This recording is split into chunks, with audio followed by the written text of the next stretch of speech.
Voilà, c'est une grâce, semaine après semaine, de pouvoir vous accueillir pour qu'ensemble nous puissions célébrer les bontés de notre Dieu, sa puissance éternelle, sa divinité, que nous puissions célébrer le nom de notre Seigneur Jésus-Christ, ce nom grand, glorieux, le seul nom par lequel nous pouvons être sauvés, ce nom qui a triomphé de la mort. Nous aimons dire notre fierté, notre joie de lui appartenir, et nous voulons qu'ensemble, là où vous êtes, vous pouvez participer à cette fête avec nous. Gloire à notre Dieu. Tu étais là dès la création, Fils unique du Dieu très haut. Les mystères de ta gloire révélés en toi, Christ notre Seigneur. Oh, ce nom est si merveilleux. Oh, ce nom est si merveilleux, le nom de Jésus-Christ mon roi. Oh, ce nom est si merveilleux, sa beauté est sans pareil. Oh, ce nom est si merveilleux, le nom de Jésus.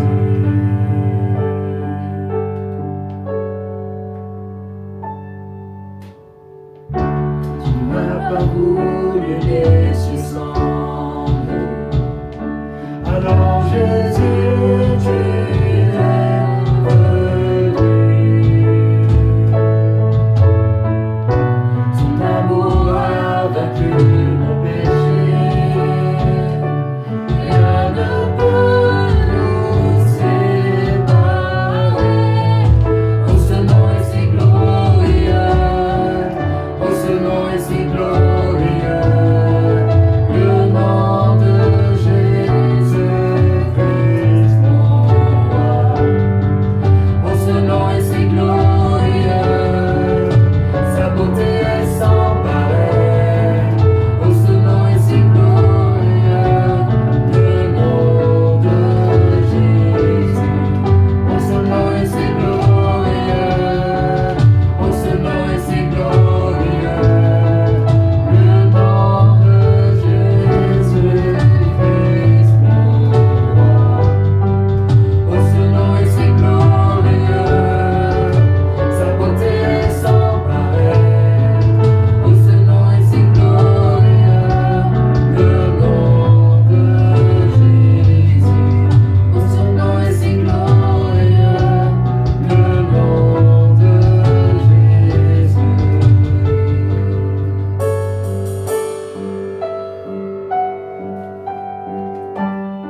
saisi ce nom dans notre cœur, le nom de Jésus-Christ est devenu l'encre de notre vie.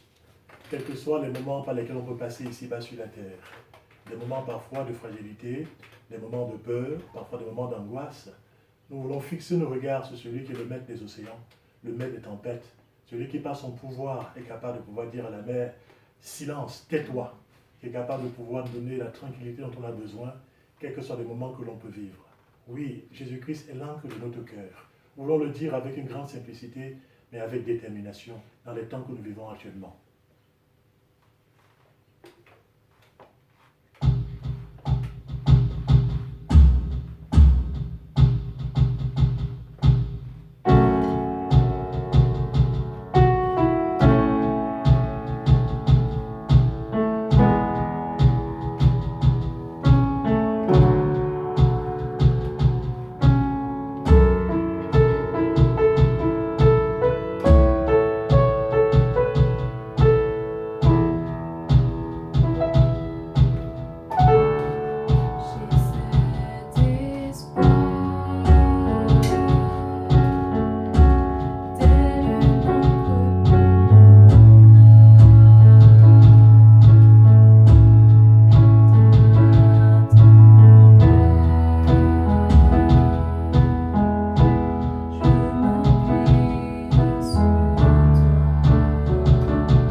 assuré à la croix.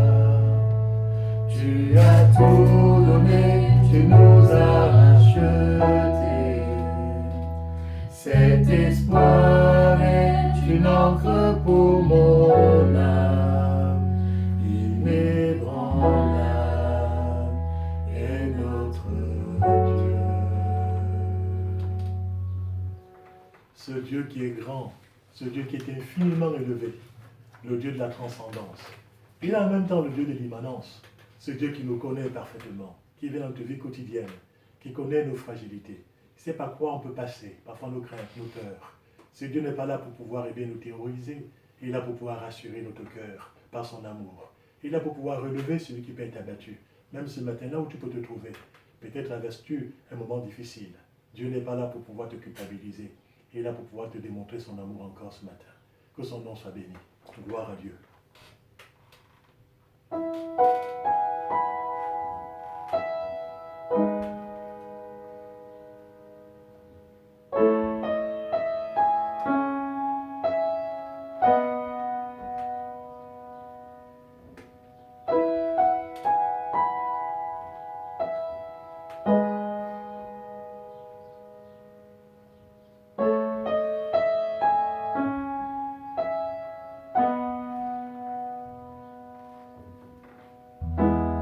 Au-delà des océans,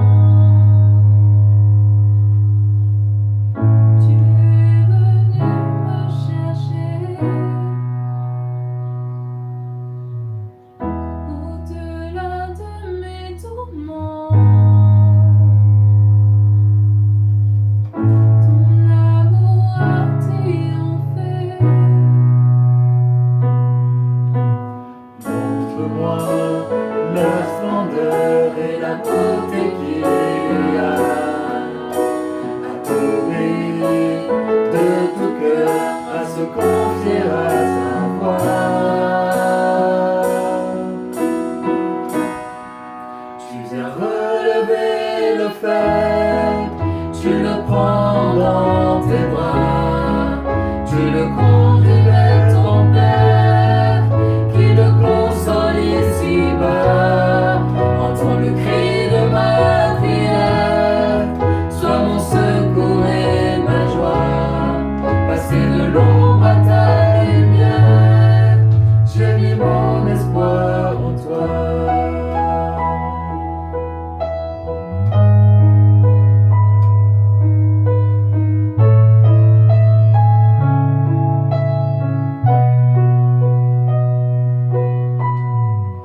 Puisque ma vie passera, mon cœur en toi veut son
mon espoir en toi.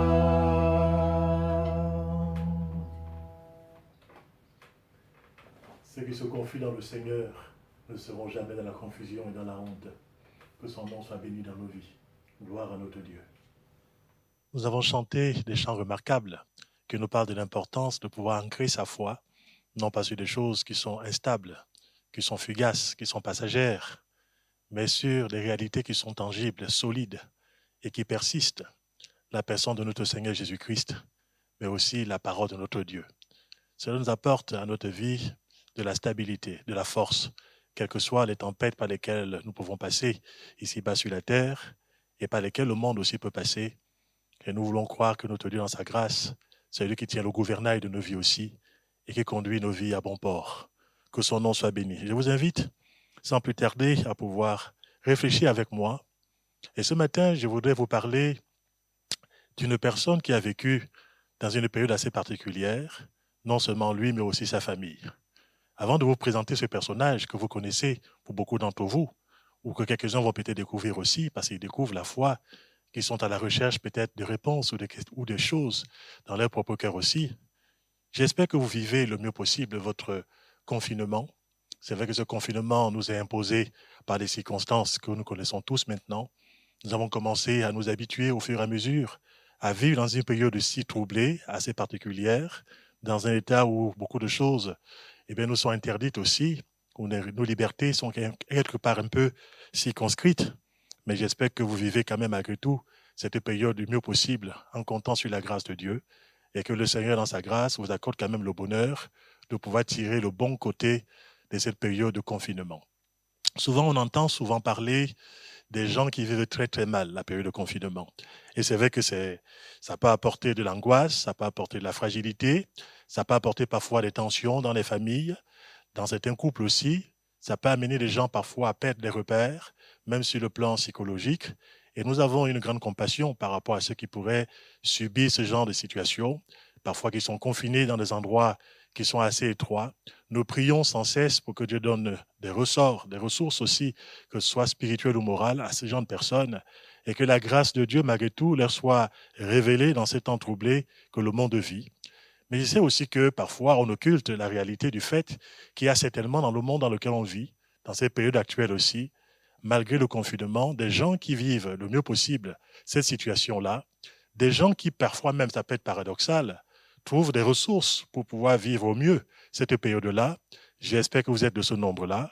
Je souhaite qu'il en soit ainsi, surtout pour nous qui avons la foi dans la personne de notre Seigneur Jésus-Christ et qui nous savons que nos vies sont entre ses mains. Alors, c'est bien pendant cette semaine, à écouter un reportage qui paraissait être assez paradoxal, parce que pour une fois, pendant une certaine séquence, on a parlé des gens qui trouvaient leur compte dans le confinement, des gens qui finalement semblaient être heureux dans le confinement. Et je pense que ça peut arriver qu'on soit vraiment heureux pendant ces périodes de confinement aussi, ce n'est pas interdit. Et je pense que vous avez certainement vu autour de vous, et peut-être que vous-même aussi vous êtes de ce nombre-là, de ceux qui malgré tout tirent le bon côté de ces périodes de confinement. Alors la personne dont je vous parlerai aujourd'hui, c'est une personne qui a de quoi nous dire, c'est une personne qui a de l'expérience, c'est une personne qui a vécu dans une période assez particulière, une période très troublée, une période étrange. Cette personne a vécu confinée pendant plus d'une année. Et ce n'est peut-être pas encore notre cas. J'espère que nous n'allons pas vivre pendant toute une année confinés, reclus, là où nous sommes. Mais ça a été le cas par rapport à cet homme, par rapport à sa famille. Il n'a pas vécu dans un endroit qui était très confortable, un endroit qui était très spacieux. Il a vécu circonscrit, bien limité. Il ne voyait pas tous les jours le soleil. Je pourrais même dire qu'il a vu beaucoup de pluie en ce qui le concerne. Vous avez peut-être imaginé de qui je veux vous parler ce matin et de la famille de laquelle je voudrais apporter un témoignage pour pouvoir nous encourager, vous et nous aussi. Je voudrais vous parler de Noé et de sa famille. Et j'aimerais que nous puissions maintenant découvrir ce personnage remarquable, et bien que l'Écriture nous met en relief, j'aimerais pour cela que nous puissions lire dans l'Épître aux Hébreux, au chapitre 11, on va lire une première mention qui est faite de lui, parmi les héros de la foi, des personnes qui ont marqué les propres générations par le témoignage de leur relation avec Dieu et de la foi qui les a animés. Il est dit ceci par rapport à Noé, au chapitre 11 de l'Épître aux Hébreux, au verset 7. C'est par la foi que Noé, divinement averti des choses qu'on ne voyait pas encore, et saisi d'une crainte respectueuse, construisit une arche pour sauver sa famille. C'est par elle qu'il condamna le monde et devint héritier de la justice qui s'obtient par la foi. Alors certainement, vous êtes curieux de pouvoir mieux connaître ce personnage qui est relaté ici dans un épisode précis de sa vie en peu de mots. Mais j'aimerais que nous puissions lire son histoire dans le livre de la Genèse maintenant, au chapitre 6. On va voir un peu la période dans laquelle il se situe, mais aussi ce qu'il a rendu remarquable aux yeux de Dieu en ce temps-là. Genèse chapitre 6, on va lire à partir donc du verset 5e. Il est dit ceci. L'Éternel vit que la méchanceté des hommes était grande sur la terre, et que toutes les pensées de leur cœur se portaient chaque jour uniquement vers le mal. L'Éternel se repentit d'avoir fait l'homme sur la terre, et il fut affligé en son cœur. Et l'Éternel dit, j'exterminerai de la face de la terre l'homme que j'ai créé, depuis l'homme jusqu'au bétail, aux reptiles et aux oiseaux du ciel, car je me repens de les avoir faits. Mais Noé trouva grâce aux yeux de l'Éternel. Voici la postérité de Noé. Noé était un homme juste et intègre dans son temps. Noé marchait avec Dieu. Noé engendra 3 fils, Sem, Cam et Japheth.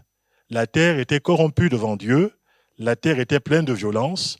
Dieu regarda la terre et voici, elle était corrompue, car toute chair avait corrompu sa voie sur la terre. Alors Dieu dit à Noé, la fin de toute chair est arrêtée devant moi, car ils ont rempli la terre de violence. Voici, je vais les détruire avec la terre.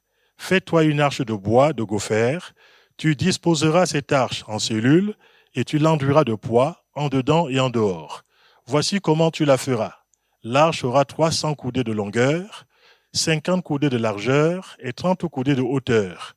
Tu feras à l'arche une fenêtre que tu réduiras à une coudée en haut. Tu établiras une porte sur le côté de l'arche et tu construiras un étage inférieur, un second et un troisième. Et moi, je vais faire venir le déluge d'eau sur la terre pour détruire toute chair ayant souffle de vie sous le ciel. Tout ce qui est sur la terre périra. Mais j'établis mon alliance avec toi. Tu entreras dans l'arche, toi et tes fils, ta femme et tes femmes, et les femmes de tes fils avec toi. De tout ce qui vit, de toute chair, tu feras entrer l'arche 2 de chaque espèce pour les conserver en vie avec toi.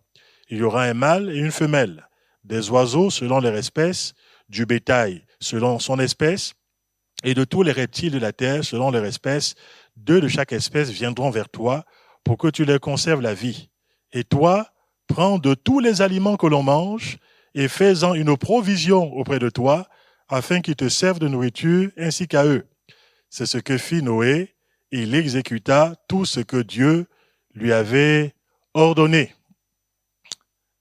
C'est remarquable cette affaire.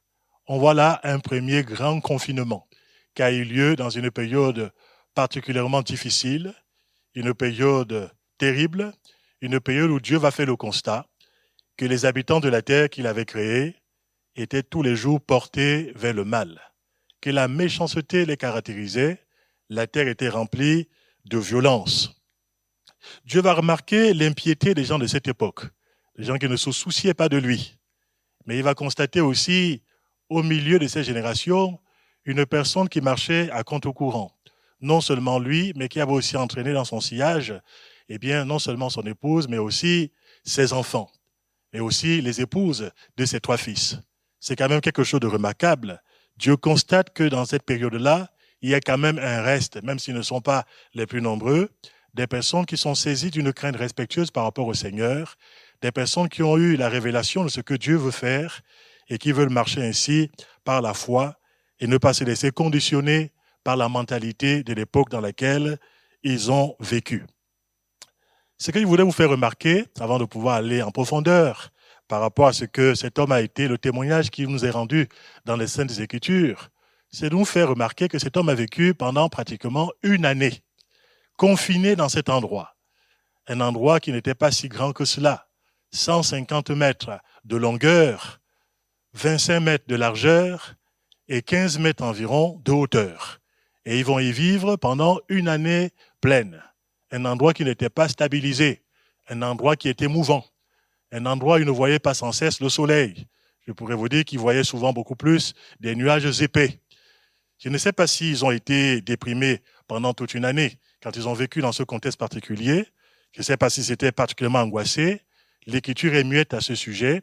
Mais en tout cas, ce qui est important à souligner, c'est que cet homme a été récompensé par rapport à sa foi, et cet homme a été mis à l'abri par Dieu avant que n'arrive le jugement du Seigneur dans cette période particulière de l'histoire de l'humanité que l'Écriture appelle l'ancien monde, ou encore le monde antédiluvien. Noé, c'était un homme qui a cru dans la grâce de Dieu. Quand il est né déjà, c'était une période assez agitée, une période de souffrance, et son père lui a donné un nom assez symptomatique de cette période-là, mais aussi un nom qui était plein d'espérance. Noé signifie celui qui nous apportera le repos, celui qui apportera la tranquillité. Et son père dira de lui, celui-ci, Noé, nous consolera de nos fatigues et du travail pénible de nos mains. Dieu va faire le constat du dérèglement moral et spirituel de cette époque-là, et Dieu prononce un jugement sur les hommes et sur tout ce qu'il vit. Mais on découvre qu'il y a un homme qui va faire exception. Cet homme s'appelle Noé. Au verset 8, il nous est dit, mais Noé trouva grâce aux yeux de l'Éternel. Noé et sa famille constituaient l'exception au sein de l'apostasie générale de cette époque. Même dans les situations les plus corrompues de toutes les époques, il y a toujours eu un reste qui s'est attaché au Seigneur. Une personne ou parfois une minorité de gens qui ont continué à croire en Dieu et qui ont choisi de pouvoir s'attacher à sa personne, quel que soit le contexte dans lequel ils ont pu vivre. On peut avoir parfois l'impression dans le monde, nous qui sommes enfants de Dieu, que nous sommes minoritaires. On peut parfois se dire, on vit dans un monde où la majorité des gens rejettent la parole du Seigneur, ne se soucient même pas de connaître Dieu. On peut se dire que nous sommes tellement petits, tellement si peu nombreux, et parfois se sentir, je pourrais dire, mal dans notre peau, se sentir finalement assez, je pourrais dire, portion congrue par rapport à cette humanité. Mais je pourrais vous dire que Dieu, dans sa grâce, il a choisi aussi ce moyen, par sa grâce, par rapport à ceux qui choisissent de croire en lui, de pouvoir malgré tout en faire des témoins dans la génération dans laquelle ils peuvent se trouver. Noé, quant à lui, a été divinement averti des choses que l'on ne voyait pas encore. On peut se dire déjà, si Dieu s'est révélé à Noé, c'est que certainement il avait vu des dispositions de cœur qui lui étaient agréables, une sensibilité sur le plan spirituel. Vous savez que la foi est départie à chaque individu ici-bas sur la terre. Dieu a départi à chacun, il nous a dit, une mesure de foi. Nous avons tous la possibilité de pouvoir croire en Dieu. Mais il y a des personnes qui choisissent de s'endurcir par rapport aux lumières que le Seigneur leur révèle. Il y a des personnes qui font aussi le choix de pouvoir accepter les lumières que Dieu leur donne, qui choisissent ainsi de pouvoir croire en Dieu. Voilà pourquoi la foi, c'est quelque chose de très important aux yeux de Dieu, parce que déjà, c'est à la portée de chacun d'entre nous, mais c'est aussi le seul moyen que Dieu a choisi pour que nous puissions avoir une connexion avec lui, que nous puissions être en communion avec lui. C'est le seul moyen déjà de pouvoir être agréable à Dieu. Et c'est vrai que Noé était un homme de foi. La foi va nous amener à pouvoir tenir compte de Dieu et à pouvoir tenir compte de la parole du Seigneur. L'incrédulité, quant à elle, va se rire des avertissements de Dieu et restera indifférente au jugement de Dieu et à ses avertissements. Noé était un homme de foi, un homme au cœur juste, un homme intègre qui marchait avec Dieu. Et c'est vrai qu'il n'est pas toujours facile, dans le monde dans lequel on vit, de pouvoir marcher dans l'intégrité, de pouvoir marcher dans la justice, au milieu d'un monde corrompu, un monde de plus en plus injuste. Vous savez, quand la parole de Dieu est prêchée, il y a toujours cette exhortation, comme l'apôtre Pierre a pu le faire le jour de la Pentecôte. Il va dire aux gens, après avoir annoncé la personne de Jésus-Christ, après avoir parlé de celui seul qui est capable de sauver les êtres humains, il va dire à tous ceux qui l'écoutaient ce jour-là, sauvez-vous de cette génération perverse et corrompue. Et il nous a dit que ceux qui ont entendu la parole de l'apôtre Pierre, qui ont eu le cœur qui a été touché, ils ont choisi pour beaucoup d'entre eux de pouvoir croire dans le message de l'apôtre Pierre. Et ils se sont engagés à suivre Jésus-Christ. Il nous a dit que ce jour-là d'ailleurs, pratiquement 3000 personnes se sont engagées à pouvoir suivre le Seigneur Jésus-Christ. Mais il y a aussi eu, à cette époque, des gens qui ont choisi de rester dans l'incrédulité. Noé était un homme qui était un homme juste. Cette justice ne venait pas de lui-même, parce que l'être humain n'est pas juste en soi. Mais cette justice lui a été imputée par sa foi qu'il avait placée en Dieu. C'est toujours important de voir que par nous-mêmes, nous sommes souillés. Mais le Seigneur, quand on choisit de croire en lui, il nous impute sa justice. C'est-à-dire qu'il met sur notre compte les attributs qui sont les siens, et notamment l'attribut de justice. Et par la foi en lui, désormais, nous sommes justifiés. Et quand nous sommes justifiés par le Seigneur, nous avons aussi à cœur de pouvoir vivre droitement, de pouvoir vivre honnêtement. Voilà pourquoi il est dit de Noé, c'était un homme intègre, un homme qui était rendu irréprochable, qui avait un bon comportement au milieu d'une génération qui rejetait Dieu et qui vivait dans l'impiété et dans l'immoralité. Il y avait chez Noé une notion d'honnêteté sur le plan spirituel, une notion de droiture morale, de droiture sur le plan spirituel. Et Noé était un homme intègre et Dieu l'a vu ainsi. Ça ne veut pas dire que c'était un homme parfait. Voilà pourquoi il a été plutôt justifié par Dieu, parce qu'en lui-même, il n'était pas juste. Mais il avait été justifié par le Seigneur, par sa foi. Noé a vécu ainsi au milieu des moqueries de ses contemporains dans le repos de la foi. Pourquoi? Parce qu'il avait une communion profonde avec son Dieu. Il nous est dit que c'est par la foi que Noé, divinement averti des choses qu'on ne voyait pas encore, et saisi d'une crainte respectueuse, construisit une arche pour sauver sa famille. Un acte de foi de la part de Noé, consécutif à ce qu'il avait reçu de la part du Seigneur. Un acte de foi qui l'amène, non pas avoir une foi théorique, mais une foi pratique, qui se traduit par l'obéissance. Mes frères et mes sœurs, peut-être que Dieu ne va pas nous demander aujourd'hui de pouvoir construire une arche, parce que ce n'est pas nécessaire. Et Dieu a pris l'engagement, évidemment, de ne plus envoyer les eaux du déluge ici-bas sur la terre. Mais qu'est-ce que cela peut signifier pour nous aujourd'hui? Construire une arche pour sauver notre vie, mais aussi celle de notre famille. C'est déjà pour nous-mêmes accepter de pouvoir vivre dans la foi. Mais accepter aussi de pouvoir au quotidien marcher dans l'obéissance, au milieu des nôtres. Avoir un témoignage irréprochable, un témoignage moral d'intégrité. Un témoignage de quelqu'un qui est saisi d'une crainte respectueuse par rapport à Dieu et qui le vit au quotidien, au milieu de sa famille, au milieu des gens qui le connaissent, mais aussi tout simplement de façon générale, au milieu de ses contemporains.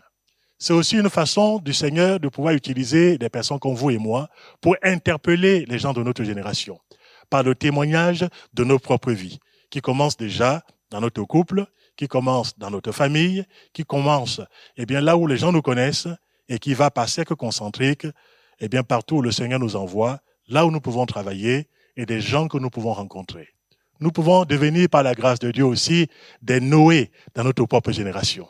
Des personnes que Dieu utilise aussi, non seulement pour être un témoignage puissant de ce qu'il est véritablement, mais aussi des témoins efficaces de sa grâce dans ce monde, mais aussi des porte-paroles de Dieu et des prophètes qui annoncent aux gens qui sont là autour de nous qu'il y a quelque chose qui prépare, que le Seigneur prépare, qu'il a encore temps pour les gens de pouvoir se tourner vers Dieu, de se repentir de leurs péchés et de pouvoir s'attacher à notre Seigneur qui seul est capable de pouvoir les sauver du jugement à venir. Comment est-ce que Noé a pu rester dans le repos de la foi?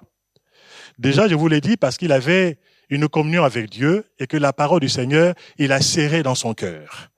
C'était un homme qui avait des convictions profondes, qui n'imaginait pas uniquement de façon superficielle, mais des choses qui lui avaient été communiquées par la parole de notre Dieu, des révélations qu'il avait reçues de la part du Seigneur. Le Seigneur lui a révélé les plans de l'arche, tout ce qu'il devait par la suite entreprendre, et comment est-ce que les gens devaient rentrer, mais aussi les animaux par la suite. Cela va nous montrer déjà une vérité qui est très importante, pour vous comme pour moi. La parole de Dieu est la véritable source de notre foi. C'est elle qui nourrit les convictions de notre cœur, les convictions de notre foi, afin que nous soyons fermes et inébranlables jusqu'au bout. Dieu n'est pas un homme pour mentir, et ce qu'il a dit, le Seigneur le fera. Par la foi que Noé avait et qu'il a mené à de très solides convictions, il a pu résister à toute la pression de son époque, à toutes les moqueries. Vous savez, ce n'était pas facile d'entreprendre ce qu'il a entrepris, mais ça, on le verra aussi par la suite. Noé a été un homme qui s'est laissé avertir par le Seigneur et qui va servir aussi d'avertissement dans sa propre génération. Il avait une assurance et une conviction inébranlables dans l'accomplissement des promesses de Dieu. Même quand tout semblait contredire leur accomplissement, le fait est que c'est Dieu qui lui avait parlé et cela était suffisant. Mes frères et mes sœurs, parfois on peut se dire, on regarde autour de nous, on n'a pas l'impression que les choses que Dieu nous a annoncées sont en train de s'accomplir. Mais déjà, d'une part, j'aimerais que nous puissions avoir le discernement sur le plan spirituel et que nous puissions bien voir dans quel temps nous nous trouvons. Et l'apôtre Paul pourra dire que nous sommes dans les temps de la fin. Et pour nous qui sommes aujourd'hui, nous pouvons dire que nous sommes à la fin des temps de la fin. Que le Seigneur nous ouvre les yeux sur le plan spirituel. Et ce que Dieu a dit, tôt ou tard, le Seigneur l'accomplit par sa puissance. La foi consistera pour nous à prendre Dieu au sérieux, à prendre Dieu au mot.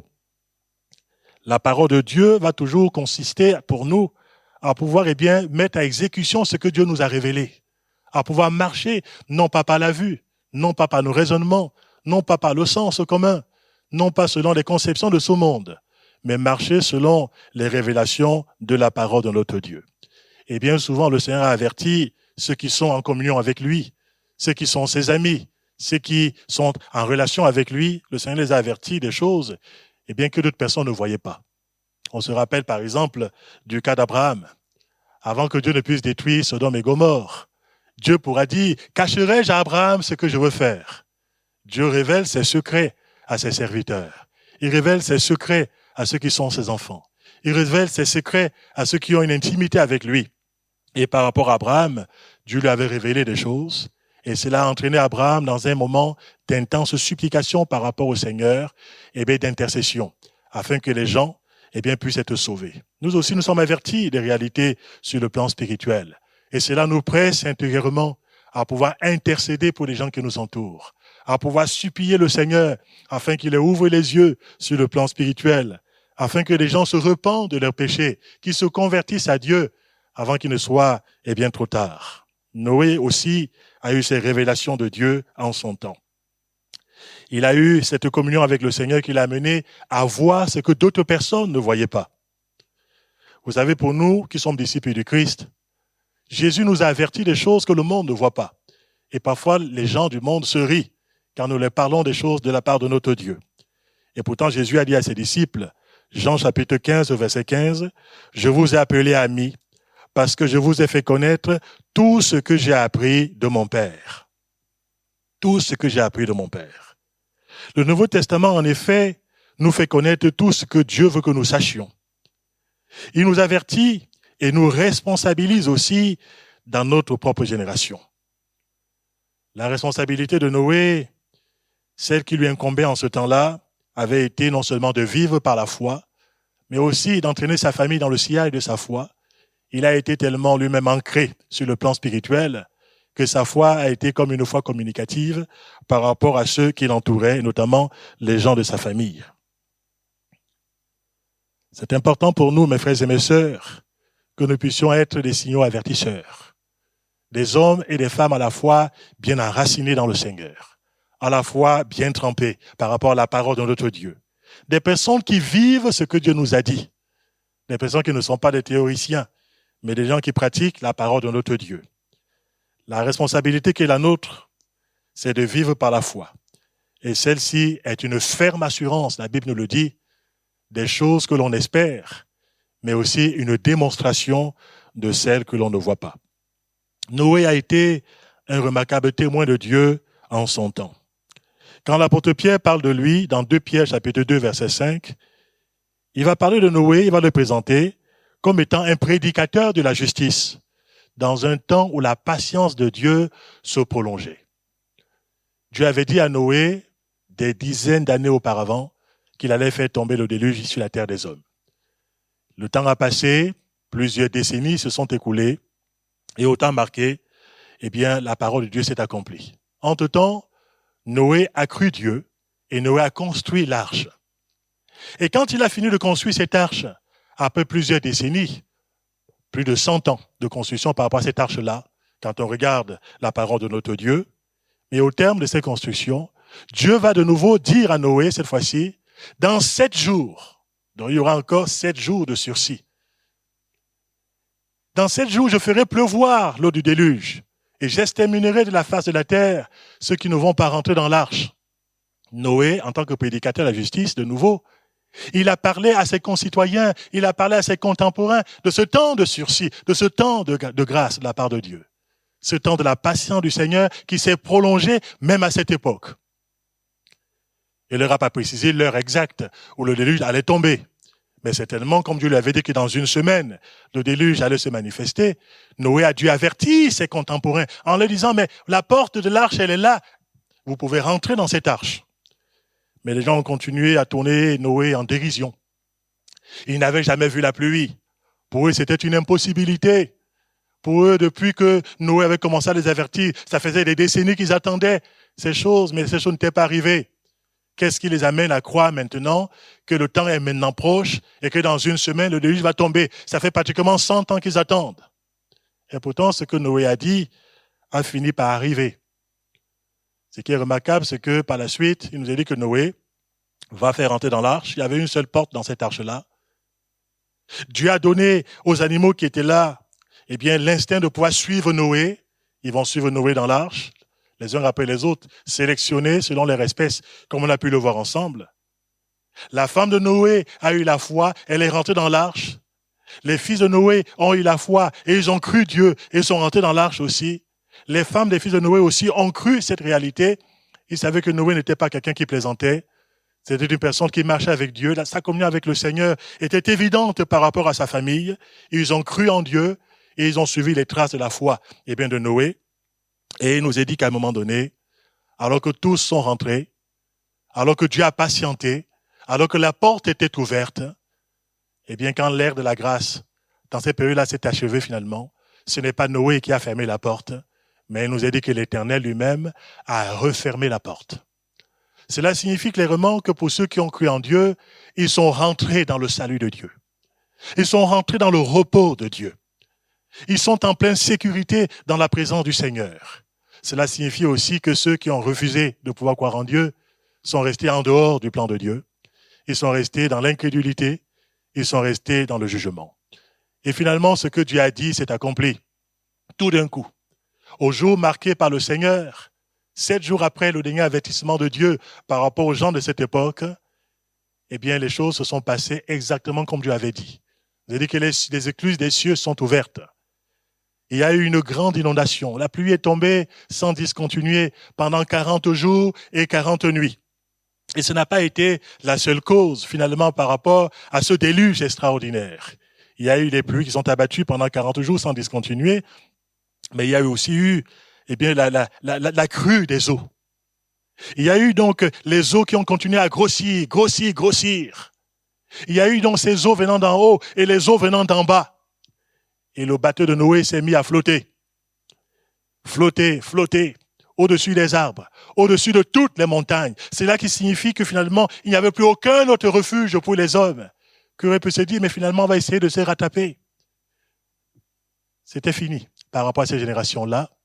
Noé, quant à lui, est resté, comme j'ai pu vous le dire, au milieu de ces flots. Et l'Écriture affirme que ces eaux du déluge étaient comme une figure du baptême. Cela signifie qu'ils ont cru en Dieu, ils sont engagés par rapport au Seigneur, ils avaient une bonne conscience par rapport à lui, et ils sont restés dans le repos de notre Dieu. Vous savez, mes frères et mes sœurs, toutes ces choses nous sont dites dans la parole de notre Dieu, afin que nous aussi, nous puissions imiter les traces de la foi de Noé dans une génération incrédule, une génération moqueuse, perverse et corrompue. Gardons le témoignage d'une vie intègre, d'une vie morale irréprochable par la grâce de notre Dieu. Vivons la parole du Seigneur au milieu des nôtres. Partout où le Seigneur nous place. Avertissons les gens qui nous entourent que le jugement de Dieu est proche. Et soyons surtout de ceux-là qui annonçons la bonne nouvelle de notre Seigneur Jésus-Christ. C'est lui qui est la représentation parfaite de l'arche. En ce temps-là, Noé a construit cette arche. Il était comme le médiateur entre Dieu et les hommes de sa génération. Et en même temps, Noé était une figure de celui qui allait venir. Non seulement Jésus est cette arche, mais il est aussi la porte de l'arche. L'apôtre Pierre pourra dire qu'il n'y a de salut en aucun autre. Il n'y a sous le ciel aucun autre nom par lequel nous devons être sauvés. Et ce nom, c'est le nom de Jésus. Et pour nous qui avons cru, comme dit l'Écriture, nous sommes rentrés dans le repos de Dieu. Nous sommes rentrés dans le salut du Seigneur. Et mes frères et mes sœurs, nous voulons nous réjouir de ce grand salut que le Seigneur nous a accordé. Nous ne voulons surtout pas le négliger. Nous ne voulons pas sous-estimer la grâce extraordinaire que Dieu nous a faite. Il nous a épargnés. Il nous a sauvés. Il nous protège. Il nous garde. Dans un océan tourmenté, dans une vie qui est une vie tumultueuse, nous sommes en pleine sécurité. Le Seigneur nous a mis à l'abri. Que son nom soit béni. Alléluia. Mais ce salut, on ne veut pas le vivre, puisque la porte de la grâce est encore ouverte, puisque d'autres personnes peuvent encore se repentir. Nous ne voulons pas le vivre de façon égoïste. Nous voulons continuer à intercéder pour ceux qui sont perdus. Nous voulons continuer à rendre témoignage quand l'occasion nous est donnée. Nous voulons continuer à vivre notre foi dans notre propre génération, parce que l'évangile de notre Seigneur Jésus-Christ reste la seule puissance de Dieu pour le salut de quiconque croit. Nous voulons continuer à propager la bonne nouvelle par toutes sortes de supports. Et ce que nous faisons ce matin encore en prêchant la parole de Dieu, c'est aussi quelque part un moyen de pouvoir dire aux personnes, voilà le chemin. Ce chemin se trouve dans la personne de Jésus-Christ. Voilà la porte du ciel. C'est à la portée de chaque être humain. Et nous prions que des gens qui nous écoutent puissent rentrer dans cette dimension de foi, rentrer ainsi par la repentance et par la foi dans le repos de notre Seigneur. Nous ne voulons pas, quant à nous, avoir honte du Seigneur dans une génération qui le rejette. Nous ne voulons pas avoir honte de l'évangile de notre Seigneur, mais nous voulons le vivre pleinement, quel que soit ce que des personnes peuvent penser autour de nous. Oui, mes frères et mes sœurs, je vais conclure. Vous savez, parfois, on peut se plaindre de notre sort. On peut parfois se plaindre de certaines restrictions qui nous sont imposées. Mais apprenons à pouvoir nous réjouir des choses extraordinaires que Dieu nous a déjà communiquées. Nous sommes les personnes les plus sages de la terre, nous qui sommes animés de la sagesse de Dieu, qui nous a été révélée dans la parole du Seigneur. Et cette sagesse, nous voulons la vivre. Nous sommes les personnes les plus averties de la terre, et nous ne voulons pas garder ces avertissements pour nous-mêmes déjà. Bien sûr, nous voulons veiller sur notre cœur, afin de ne pas être entraînés par les impies, afin de ne pas déchoir de la grâce de notre Dieu. Mais nous voulons aussi, par la foi, par la persévérance, être de ceux qui hériteront des promesses de notre Dieu, être de ceux qui donneront envie aux gens qui nous entourent de pouvoir rentrer, comme nous, dans la porte du salut, par la porte du salut, et demeurer dans ce salut de Dieu, quels que soient les temps et quelles que soient les circonstances. Cette eau du déluge, c'était comme la figure du baptême. Pour beaucoup d'entre nous, nous avons été baptisés en Jésus-Christ. Après avoir cru dans le Seigneur, nous nous sommes engagés à pouvoir le suivre. Mais nous voulons toujours sans cesse nous rappeler notre engagement sur le plan spirituel. Il dit toujours que la fin d'une chose vaut mieux que son commencement. Nous avons commencé notre marche avec Dieu. Nous voulons, faire comme Noé, marcher avec le Seigneur.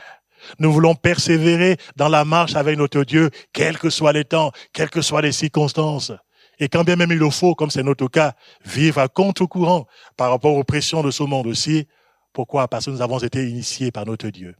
Nous avons été, assurés des promesses de notre Seigneur. Nous savons en qui nous avons cru. Et ça vaut la peine de pouvoir persévérer dans la foi. Et ça vaut la peine de pouvoir remercier Dieu tous les jours de notre vie de ce que le Seigneur, dans sa grâce, nous a sauvés. Oui, mon frère, oui, ma sœur, réjouis-toi chaque jour du salut que Dieu t'a accordé. L'apôtre Paul pourra dire, j'ai appris à être content de l'état dans lequel je me trouve. Pourquoi? Parce qu'il avait Christ dans sa vie. Je puis tout par Christ qui me fortifie. En période de confinement, on peut être heureux. Quels que soient les temps, on peut être heureux.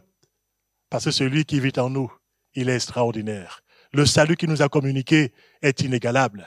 Et puis les bénédictions qu'il nous accorde pour nous qui sommes enfants de Dieu sont au-delà de ce que l'homme peut penser et imaginer. Et les promesses qui nous attendent en tant que peuple du Seigneur, ce sont des promesses de félicité éternelle. Ça vaut la peine de pouvoir marcher ici-bas sur la terre, les yeux fixés sur le Seigneur, repasser sans cesse dans notre vie les promesses de sa parole et vivre dans la foi envers et contre tout. Le juste de Dieu vivra par sa foi et il vivra dans la communion avec le Seigneur. Il marchera à contre-courant, il aura les yeux fixés sur le Seigneur, attendant son retour qui est très proche.